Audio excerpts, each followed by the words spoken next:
Financial education is one of the most important skills to learn in today's world. However, it is not a subject which is mostly taught in schools and colleges.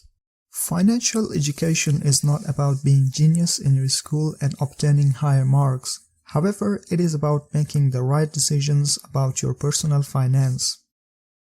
Schools only focus on professional training and do not teach about money and finances. That is the reason why many engineers, doctors, nurses, accountants, and many more professionals struggle in their financial lives. They know how to make money, they even make more money than you and me, but they do not know how to manage their money. And at some times in their life, they can go broke and lose all the money they have earned. Schools and colleges train students on how to become good employees and follow the rules. That is why financial education is completely left onto the parents. The financially genius and rich parents will teach their children on how to save, invest, and manage their money at a very young age. If parents do not teach their children at a very young age on how to manage their money, then the poor will get poorer and the rich will get richer. Why is financial education important? To answer these questions, we have to know what is financial education. Financial education is the ability to understand how money works in this world. It is the art of investing and managing money and the ability to make sound financial decisions.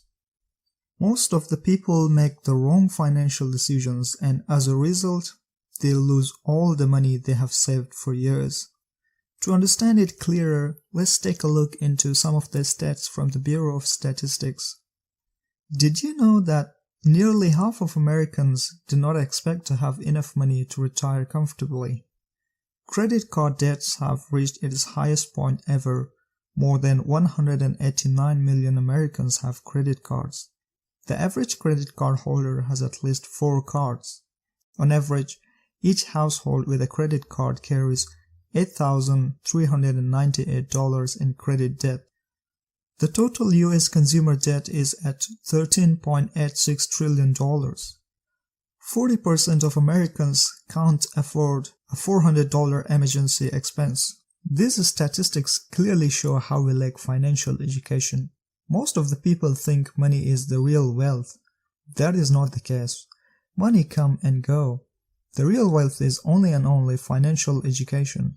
If you go broke sometime in your life and lose all your money, you can gain even more than that with your financial education.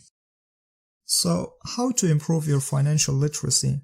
To better understand the money rules, we should know about assets and liabilities. Asset is what produces money and liability is what takes money away from you. For example, the property you own and rent it to a renter is an asset. You rent your property and the renter pays you rent every week or fortnight. Assets put money in your pocket. The property which you live in and have a mortgage on it is a liability because it takes money out of your pocket. A financial literate person tries to accumulate more assets and less liabilities. If you want to become rich, then you have to have more asset class in your portfolio. Make wise financial decisions and stay away from unnecessary debts. Be wise, get rich.